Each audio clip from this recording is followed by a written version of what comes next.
Ito po ang magiging topic natin for today. BBM, hinihingi ang suporta ng mga komunista at pinklawan. Kaway-kaway sa mga desperado dyan. Lahat kakainin ng suka, magawa lang ang karapat-dapat. Sa bagay, imbis na makulong ka, di ba? Imbis na mawala ka sa power, syempre, kaway-kaway na rin doon sa ating mga kababayan na mga uto-uto. Susunod din naman kay Bongbong. Yan ay i-discuss natin mamaya kung bakit. Ha? Yung nakikita po natin ngayon, warning po, pinasukan na po ng mga Trojan horse. Mamaya pag-usapan natin. Pangalawa, tutasin. Ay, sino ba yung tutasin na yan? Biniko ni Cayetano. Yari.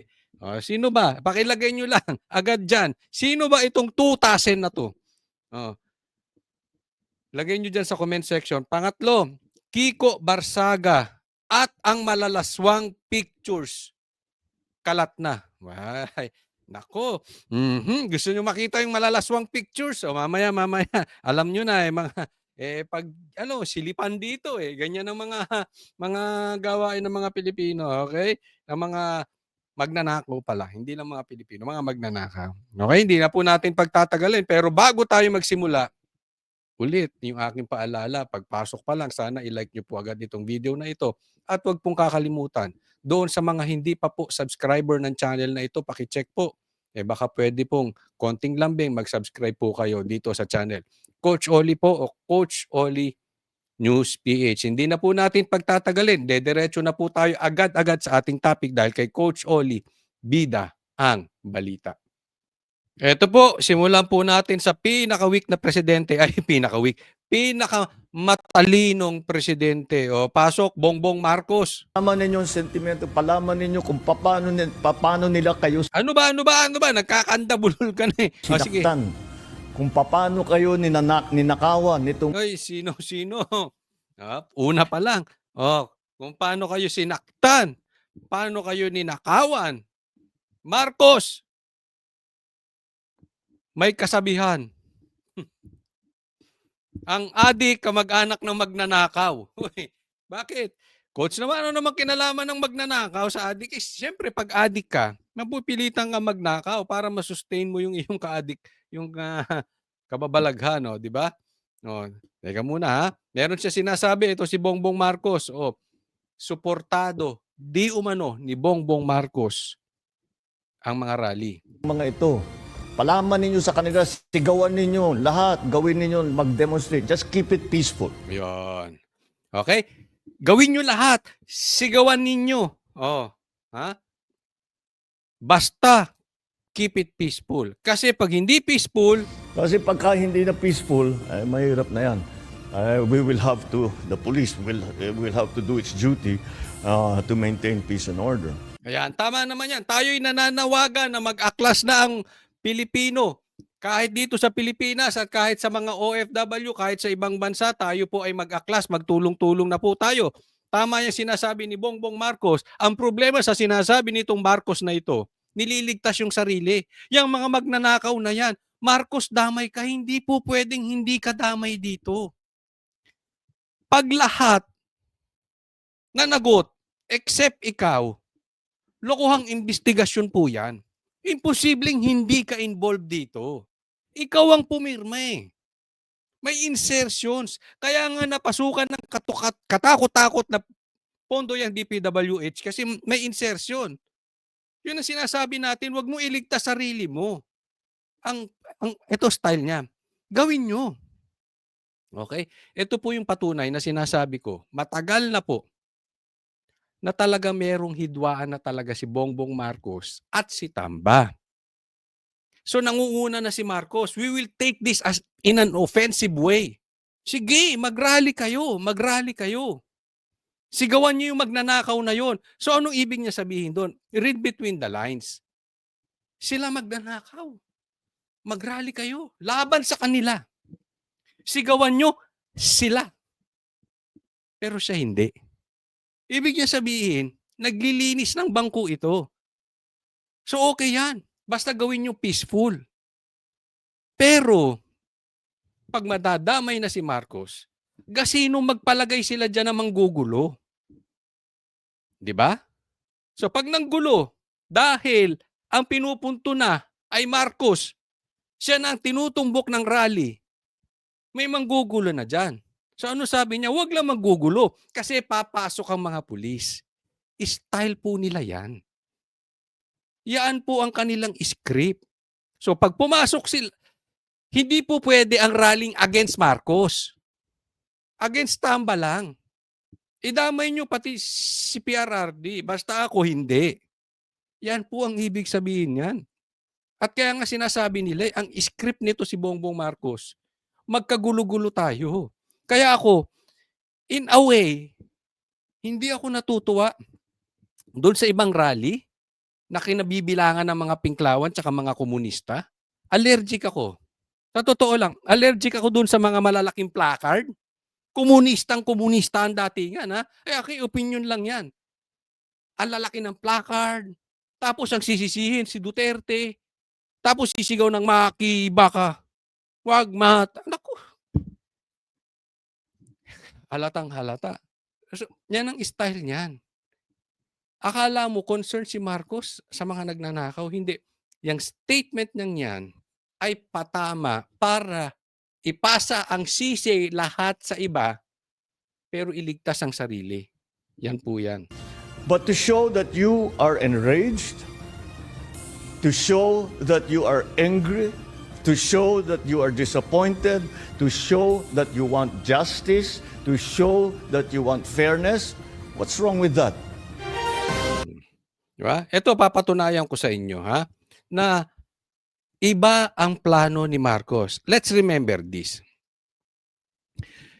Pag si Marcos, lagi ko sinasabi yan. Actually, bago pa sabihin ni Baste, sinasabi ko na po ito sa SMNI. Hindi po tayo nagmamagaling, pero ang punto ko, consistent ako. Sinasabi ko yan dati pa, at yan talaga ang ginagawa ni Bongbong Marcos. Kung gusto nyong malaman kung ano ang plano ni Bongbong Marcos, baligtarin ninyo. Baligtarin ninyo. Kasi yan ang nangyayari. Ayaw niya ng EDCA, pinapasok ang EDCA. Ayaw niyang pumasok ang ICC, pinakidnap si PRRD. Ayaw niya ng impeachment, yung anak niya kauna-unahan pumirma sa impeachment. Ganyan po kaloko-loko tong tao na ito. Ganyan po kasinungaling tong tao na to. Kaya sinasabi ko sa inyo, ang sinungaling kamag-anak ng magnanakaw. Parehas yan. Huwag kayong magtitiwala dyan. So, ang gusto niya, ang pinapalabas niya, gusto niya ng rally. Suportado niya yan. Ayaw niya yan. Ayaw niya. Naalala nyo? Nung nagsasalita si Diskaya, okay sa kanila. Okay. Pero nung nagsalita na si Diskaya, na tinumbok na ang Congress at tatamaan na siya, anong ginawa niya? Pinapalitan niya ang Senate President, pinalit niya si Tutasin. Diba? Kasi kabaligtaran. Ayaw niya ng rally. Okay sa kanya ang rally kung ang babanatan lang si Tamba. But definitely, posibleng may overflow yung tao. Yung galit sa kanya. Kasama siya. Ito, papatunayan ko sa inyo. Ito plano ni Bongbong Marcos. Ito, tingnan nyo po. Tingnan po natin yung statement ni Auntie Claire. Castro, sinabing gustong patalsikin ni BP Sara si PBBM para maging para maging pangulo ito. Ayan. Alam nyo, itong sinasabi nito ni Claire, ito po ay mind conditioning. Inuuto po niyan nila dito, ang komunista at dilaw. Alam nyo kung bakit? May nagtanong sa akin, Coach Oli, anong sa tingin mo? Mapapauwi ba si PRRD? Ang sagot ko, sana, pero mukhang malabo. Bakit? Kasi si PRRD ay pain ni Bongbong Marcos sa mga makakaliwa sa mga komunista at sa Pinklawan. Pag pinayagan niyang umuwi si PRRD, malakas na ang DDS, magagalit pa sa kanya ang komunista, baka kaliwa, at ang Pinklawan. Kaya hostage doon para kampihan siya ng dilaw. Nagigets nyo? Kasi kaya binobola ni Bongbong Marcos yung mga Pinklawan at yung Pinklawan ay kumakampi kay Bongbong Marcos. Kasi they have the common enemy at hindi nila kaya si BP Sara ng solo. Alam nila yan. Kaya ito si Claire ay parang tinatawag na bobo kayo. Bobo ang mga Pilipino, bobo ang mga NPA, bobo ang mga komunista, bobo ang mga Pinklawan. Kasi minamind conditioning. Ibig sabihin nito, i-connect ko dun sa sinabi ni Bongbong Marcos na rally. Pabor siya sa rally.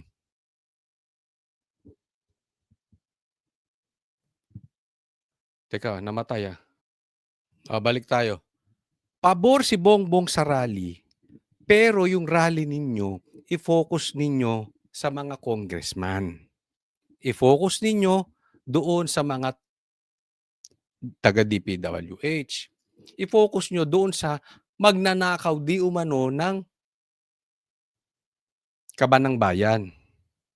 Pero wag sa akin. Kasi pag ako napatalsik, makinig kayo dito, Pinklawan. Yan ang sabi ni Marcos. Pag ako napatalsik, uupo si Sara. Mas malaking problema. Ako, nauuto nyo pa eh. Ako, palalagpasin ko yung mga komunista. Pwede tayo Ang Duterte, alam nyo yan. Straight yan. Ayaw niya ng komunista kahit anong mangyari. Kaya nga, ganun din ginawa kay Pastor Kibuloy, di ba? Pareha silang ayaw sa komunista. Nauunawaan po. Itong statement ni Claire, matindi po yan. Talagang lantarang panguututo. So kayo lahat nang ayaw nyong maupo si BP Sara, ang rally nyo, i-focus nyo kay Tambalang. Huwag nyo ako idamay. Nagigets? Ganyan po ka-opportunista tong mga to. Pinupokus nila eh. Diba? Kaya kita mo, nagmamando tong mga Pinklawan sa rally. Hindi naman nila, ilan na lang ba Pinklawan? Sa totoo, inodoro na nga yan. Di ba? Pero nagkakampihan sila. Maging matalino po tayo. Basta tayo DDS, diretso lang, wag tayong papapasok sa mga Trojan horse. Tatandaan po natin, in reality, we have the numbers. So let's pick our battles. Wag tayong papayag na ang mananagot dito Diskaya lang. Wag tayong papayag ang mananagot dito ay ang mga kontraktor lang. Huwag tayong papayag ang mananagot dito, DPWH lang. Ni huwag tayong pumayag na ang mananagot dito si Tamba o si Saldico lang. Kasama ang Pangulo dyan. Nakikita nyo na kung paanong lokohan. Ang baha nasa Maynila, isisisi sa Davao. Kulang na lang, may nabuntis sa Maynila, isisi sa Davao. Di ba? Yun na lang ang kulang. Pumutok ang Taal Volcano, kasalanan ng Davao. Ganyan sila. Why? Kasi po pinapairal ng pink yung hatred. Diyan nila na ma-manipulate ang komunista, Pinklawan. Maliwanag? Ingat po tayo. Ito po, tingnan natin. Pakinggan po natin itong si Cayetano at iko-connecta natin lahat ng pagiging oportunista ng gobyernong ito. Controlled po nila lahat eh. Pakinggan natin to si Cayetano. I agree with you, Mr. Senate President. Dapat hindi balat sibu, dapat hindi tinatamaan. Nabanggit nyo, devious, ibig sabihin makademonyo, yung plot na magkakaroon ng bagong Senate President. Unang-una, ang nagbanggit na mag-ingat sa coup ay kasama nyo sa majority nung Thursday dito. Ayan. Eto, una, huwag kayong magbabanggit ng devious o makademonyo. Ha? 2000. Yung nagpa-plot ng kudita. Excuse me po. Ginawa nyo rin yan kay Chis Escudero, di ba? Tama o tama-tama? Di makademonyo rin kayo. At po pwede po yun. Kasi basta may numero ka, basta aabot na 30 ng boto, pwedeng palitan ang Senate President. Tapos yung chismis na magkakaroon ng kudita at si Cayetano ang iuupo, kanino ba galing yun? Di ba kay sino to? Si Daser. Ay, si Daser. Ano pangalan nito? Bakit ba Daser? Si Lacson. Ano pumapasok sa utak ko? Ba't napunta ron? Si Lacson. Si Lacson po ang ano nun. Siya nagpakalat nun. Tas isisisi sa minority. Anong tawag doon? Sige nga, pakilagay dyan sa comment section. Anong tawag doon? Hindi kami sa minority. Hindi minority yung nagpakalat nun. Si Lacson. Pangalawa, 2007 pa ako nandito sa Senado. Wala pa akong nakitang minority dito na ayaw maging majority. Ayun. Kaya yung iba, madaling isway. Dito ka, may iwan ka dyan, minority ka.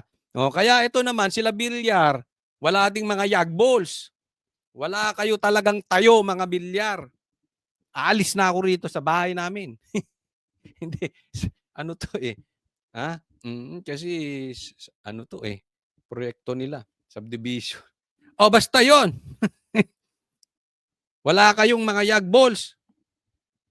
Diba? Para lang mapunta kayo sa ano.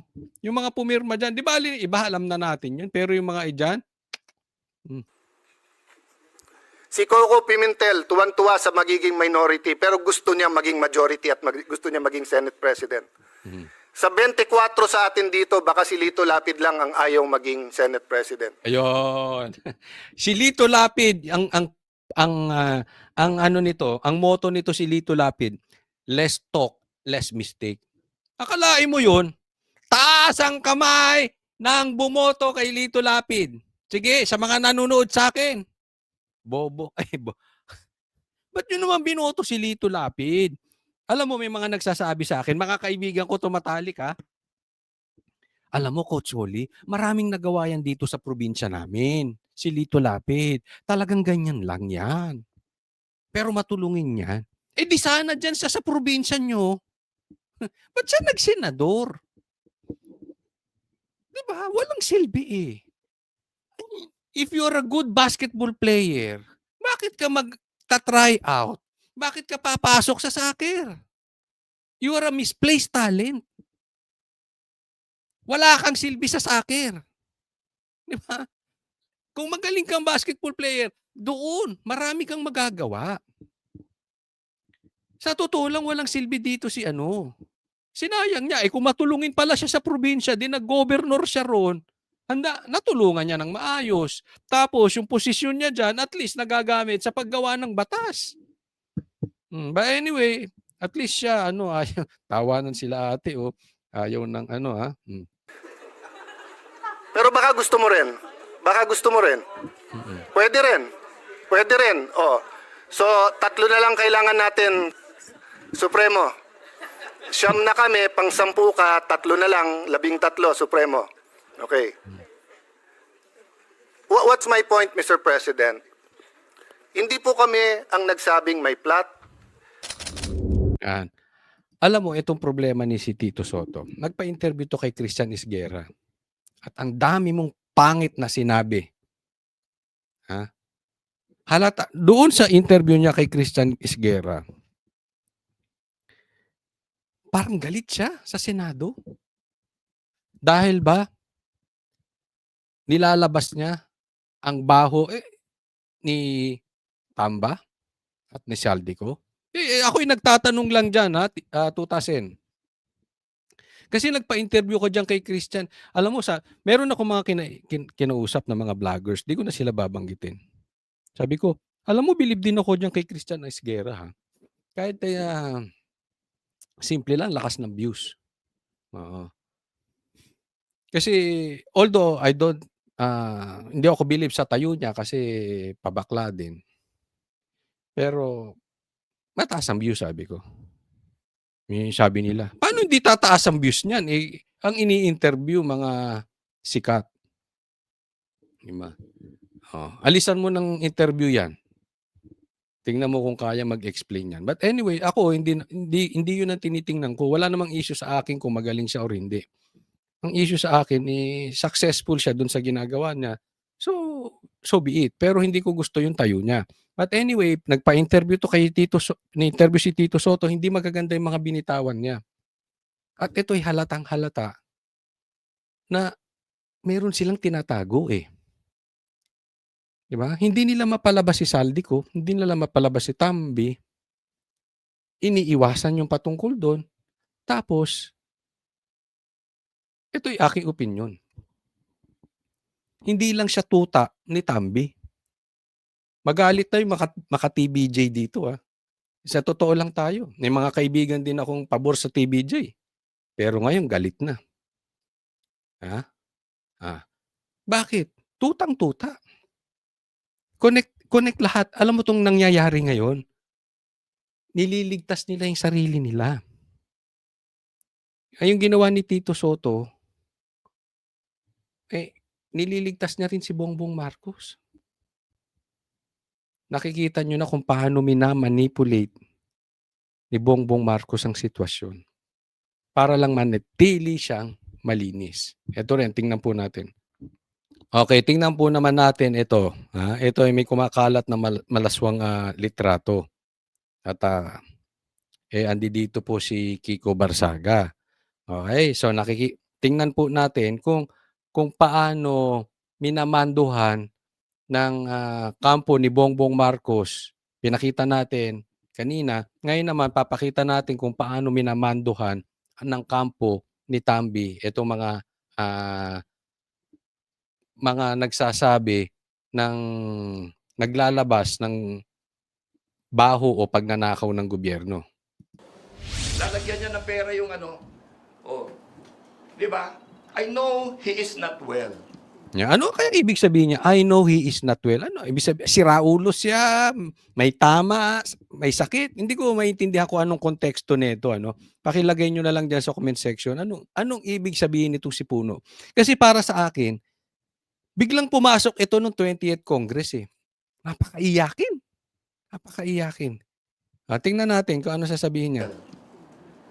But we cannot allow this behavior to be unresponded to, Kailangan magsalita tayo. Hindi pwede yung ganyan. Hindi pwede babuyin yung mga babae natin, kababaihan natin ng ganyan. Di ba?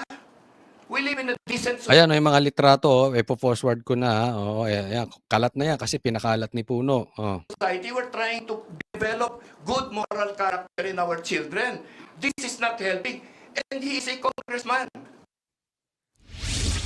Yan. Okay, dito muna tayo.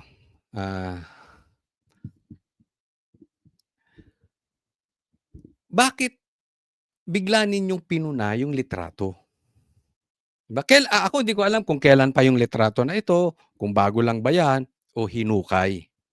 Pero bigla kayo naging concern doon sa mga malalaswang retrato. Pictures na lang, litrato. Sigurado ka ba yung mga kasamahan mo malilinis? Sigurado ka bang walang kabulastugan yan? Sigurado ka bang hindi nakikita yan sa... Ako, baka pangalanan ko yung mga mahihilig. Di ba? Kaya lang, ginamit pa nito si Puno yung babae. Ngayon bigla siyang concern doon sa image ng kamera.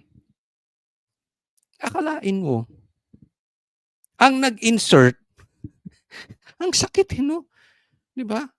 Para kang Para kang inuputan sa puwet. Ang nag-insert, si Tambi. Pananagutin, ipasasagot kay Kiko. Ang baboy nyo. Sino bang nag-insert sa budget? Si Kiko ba? O si Tambi at saka si Saldi? Sino ang itinuturo na nagmamanipula ng pera para sa flood control projects? Si Kiko ba o si Tambi o si Saldi? Kasi nawala na tayo eh. Bigla tayo napunta. Ang tagal pinapalabas sa inyo si Tambi tsaka si Saldi, puno. Ang tagal nang sinasabi ang insertions na yan, yung kababuyan na yan, ang hinanapan nyo ng hindi maganda, si Kiko. Anong klaseng investigasyon ba yung ginagawa ninyo dyan? Diba parang ang labo? Yung sinasabi, ang baha sa Maynila, iimbestigahan Davao. Ang baha sa Quezon City, iimbestigahan Davao. Tarantaduhan na po yan. Niloloko nyo Pilipino niyan. Hindi, tanong lang, puno. Kailan nyo ilalabas si Saldi at si Tambi? Kaya nyo bang pagpaliwanagin? O lahat kayo under his kasunduan? Kasi nagiging ipokrito kayo eh. Ang layo nyo sa putukan. The main issue here na sinasabing mastermind ng flood control projects ngayon, ghost projects ngayon, ay si Tambi at si Saldi. Totoo o hindi, imbestigahan ninyo. Ba't napupunta kayo doon sa mga naglalabas nito? Halata naman kayo masyado. Barzaga. Jiggy, ilan pa nga doon sa mga pinunto ng NUP na maaaring nilabag nitong ni Barzaga ay ang revised penal code. Hindi lang daw kasi pang-iinsulto sa gobyerno yung ginagawa nga ni Barzaga, kundi maaaring magpasiklab ng karahasan o pag-aaklas nga o inciting to sedition. Ayan, yan ang problema. Nasa inciting to sedition na tayo. Tutuloy na yan sa sedition. Mamaya sa rebellion na yan. Alam nyo po, kulong yan. Walang piyansa. Alam na natin yan. Yung script nilang yan. Kasi ginawa nila yan kay Pastor Kibuloy. Naghalungkat sila ng kaso na dismiss naman na. Kunwari, imbestigahan sa kamara. Tapos, pupuyok si Risa. Tapos, iimbestigahan sa Senado. Tapos, papa-issue na ng warrant of arrest. Nagsimula lang yon. Aalala nyo ba, ang problema, nagsimula lang kay Ka Eric, may binanggit siya at saka si Doc Lorraine na budget nitong kamera. Nagalit ang kamera. Diniretso nila kay Pastor Kibuloy. Nakita nyo? Kung paano nila. Tingnan nyo. Sa susunod nito, inciting to sedition, pupunta yan sa rebellion. Pag hindi natin protektahan to si Kiko. Pupunta yan sa Senado. Before, kay Risa. Ngayon, kay Tutasen. Hindi po malayo. Baka mamaya, instead ng iniimbestigahan nito mga pisting ito, ay si Saldi at si Tambi, ang iimbestigahan nila Tutasen, si Kiko na. Tapos maglalabas na ng warrant of arrest. Tapos huhulihin na. Tahimik na naman. Paano ka magsasalita sa kulungan? Naiintindihan nyo? Napanood na namin yan eh. Ganyan po, nagkukuntsabahan na yung dalawa. Ngayon lang ako nakakita. Sige, sabihin ninyo sa mga kaedad ko at mas matanda pa sa akin. Kailan sa history ng Pilipinas na hinawakan ng House Speaker ang Senate President? Kailan hinawakan ng House Speaker ang Presidente? Huwag tayong maglokohan. Balitang-balita na yan, nilalaglag na ni Marcos si Tambi. Ito, alam ng mga vloggers nyo, huwag tayong maglokohan. Nasa GC nyo yan. Kung wala sa GC nyo yan, alam nyo yung playbook. Nilalaglag na yan si Tambi. Pero hanggang ngayon, nakaupo pa rin. Oh. That's how weak your president is. Di ba? Ay, alam natin ito si Tambi ang nagpapalakad. Ang daming politiko na mukhang pera.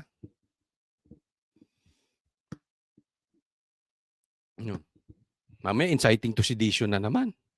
Bakit? Puno.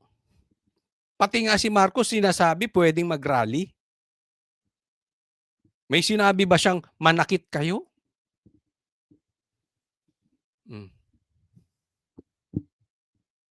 Pero tingnan nyo, eto, sa mga kababayan natin, protektahan natin to si Kiko. Hindi ko sinasabing pabor ako sa kanya. Ang punto ko, nagsasalita eh.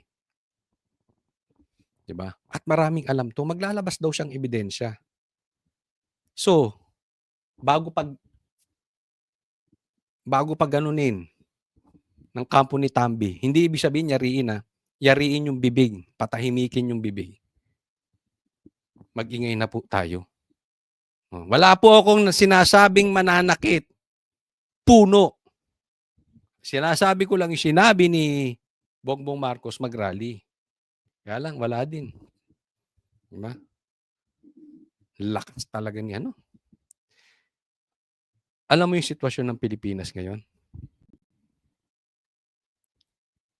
It shows ang lalim ng problema ng politika natin. Hindi lang politika natin. Ang lalim ng problema ng mga Pilipino. Ngayon lang nangyari yan. Na napakasiga ng House Speaker. Na maraming politiko mukhang pera. Ganyan na po kalalim ang pagiging greedy. Ang laki po ang problema natin. But ako, naniniwala ako, natatapos lahat yan. Pag-upo ni BP Sara, tatapos lahat yan. Yun nga lang, medyo 2028 pa. Ewan natin kung ano mga susunod na mangyayari. Tingnan po natin to. Ito, pakita natin. Duwag to si Tito Sen eh. Everyone has all the opportunity to defend themselves. Inisa-isa nila sa amin kung paano hindi tumutugma yung sinasabing resibo.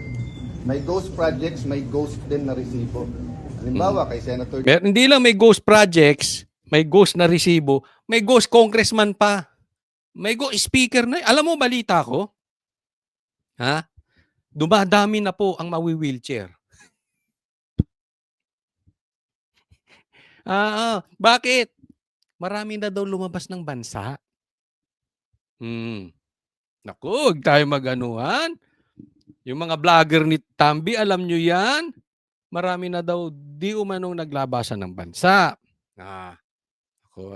Huwag kami lokohin ninyo. Marami na lumabas ng bansa. Ano sasabihin yan? Di ba? Di may sakit. Pag uwi niyan dito, pag pinatawag, naka-wheelchair. O kaya, hindi talaga uuwi yan. May nagsasabi nga, hindi pa uuwi ni Tambi si Saldi kahit anong mangyari. Bakit? Maraming alam si Saldi. Baka magkabuhol-buhulan dila. Mahina pa naman daw yun. Alam lang nun about pera. Pero pagka ganyan, mahina daw nila lang yun. Mana kay Bongbong. Baka magkabuhol-buhol. Ilabas si Tambi. So hindi niya talaga pauwian niya kahit anong mangyari. At marami na daw naglalabasan. Magkakaroon po inflation. Example lang yan. Kasi pag naglabasan po yung pera ng Pilipinas, kukunti ang pera dito. Tama o tama-tama? Pag kumunti ang pera dito, tataas ang presyo ng lahat. Kasi nailabas na yung pera. Yan isabi, di umano. So, meron nga hindi pagkakaparehas. Jinggoy, naka-Amerikana siya nung birthday niya. Sabi nung witness, yun yung birthday niya. Kay Senator Joel, hindi pala screenshot yun ha. Ang screenshot, cellphone mo, kinunan mo ng picture, di ba? Sinave mo yung screen, kaya screenshot. ito pala ay picture ng cellphone ng ibang tao. At hindi naman member ng CA si Joel nun. At confirmed na si Secretary, hindi tumutugma eh. Anong punto dito ni Cayetano? Yung nilabas na imbestigasyon sa kamera, mali-mali. 'Di ba? Hindi tugma. Kahit yung screenshot na lang, mali. Kaya anong sabi? 'Di ba? Ayusin niyo yung imbestigasyon ninyo. Alam mo, may problema talaga din dito si Tutasin. Kasi banggit siya ng banggit sa interview niya, tapos sinasabi niya hindi niya kasi pinakalanan. Wala naman akong pinakalanan. Duwag ka. Banggit ka ng banggit ng sitwasyon, pangalanan mo. So each one of them will have their opportunity, di ba? Ang tanong, sa daming binanggit from the DPWH to congressmen, bakit nakafocus tayo dito sa Senado? Kung meron tayong problema dito sa Senado, file kayo sa Ethics Committee. Yan, ulitin, di ba? Sa dami ng binanggit ang DPWH, binanggit sila Saldi, tsaka si Tambi, pero ba't nakafocus sa Senado? Yan nga ang point na sinasabi ko pa kanina kay Tito Soto, itong si Tito Soto, parang may lihim na galit sa Senado. Kung ayaw niyang mukha siyang tuta ni Tambi at saka ni BBM, ganun kasing kilos na ginagawa niya. Bakit diyan ka nakafocus? Di ba? Katulad nun, ba't hindi nasabihin kung yung sa CCTV kanino pumunta? O ngayon, suspect nyo tuloy lahat. Yan. Pangalanan kasi. Dahil itong issue dito, merong pumunta na contractor, tapos may hawak na pera, tapos dinalawang Senado. Yung pala fake news. Tapos hindi na lang sinabi kung saan pumunta. Pangalanan. Ako sinasabi ko lang din kasi nadidinig ko yung balita kanina. Yung katulad kay Tito Sen, hindi niya pinapangalanan. Mali nga yun. Huwag ka na magbanggit kung hindi mo rin papangalanan. So lahat suspect. Pambihira. Sinira niyong Senado, tapos meron kayong mga kasamahan dyan sa Senado na parang tuwang-tuwa na sinisira yung Senado. Galing po yan sa majority. Tingnan nyo?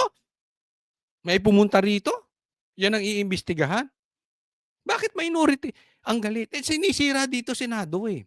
Lahat suspect. Naintindihan nyo may pumunta tapos lahat suspect. Ba't di pangalanan? Yung pala, mali naman pala. Mali-mali yung video. O ngayon, kung CCTV ang pag-uusapan natin, pwede palang mangplanta na dito. Papuntahin natin isang contractor sa isang media, tapos sabihin natin yung media na yan ay ganito. Gigets? Ang galing talaga ni Cayetano. Alam nyo, yan talaga ang style ng abogado. Kasi napansin ko yan sa daddy ko nung bata pa lang kami. Gusto niya lahat ng bagay nakasulat. May ebidensya. Tama siya Diba? Pwedeng pumunta dyan. Tapos kausapin lang yung media. Anong sabi dyan? Tanim. Nangyayari dyan, di ba? Tanim. Anong ginawa nila? Tanim chismis. Sino nagpasimula na magkakaroon ng kudita sa Senado? Si Lacson. Tapos, itong naman si Tutasen, nagpa-interview sa isa pang bugok kung ano-anong sinabi doon. Di sinabi niya, di parang tinawag na bugok si Lacson. Sa tanim chismis nga. Alam mo to si Tito Sen, ginagawa kasing noontime show ang Senado. Mahilig magsimula ng 2000. Once and for all, dapat ma-realize mo, senador ka na. Hindi ka si Christy Permin, hindi ka na simpleng artista or ikaw ay mahilig sa usaping chismis. I have nothing against kay Christy Permin. Okay yan. Okay naman yung mga sinasabi niya. Ang point ko, hindi ka na yung mga ganon, banggit ka ng banggit, di mo papangalanan. Tapos, galing naman pala sa kasamahan ninyo. Di ba? Sumana ka doon sa mga tanim ebidensya. Ng mga iskalawag na mga politiko, iskalawag na mga pulis. Ikaw naman tanim tsismis, ang pangit, no? Oh. Ito naman tanim CCTV. 'Di ba? Pwede kang tama si magpapunta ka diyan ng kontraktor, pakausap mo si media, tapos siraan natin si media. Tapos wag natin pangalanan. Damay lahat ng media. Ang gago rin no? Ganyan ang mga politiko natin. And a Senate President at that. Wow. Hindi lang siya ha. Alam mo, ang lakas makagago kasi ng nangyayari ngayon. Ang ganda na nagiging investigasyon. Na-focus tayo doon. Di ba? Sige, anong rason ninyo bakit kailangan yung tanggalin sila Marcoleta? Di ba? Maraming salamat po doon sa ating mga subscriber. At doon sa mga hindi pa po nakasubscribe, wag pong kakalimutan. Mag-subscribe po kayo. Maraming salamat po sa panunod. God bless everyone. Kita-kita po tayo muli.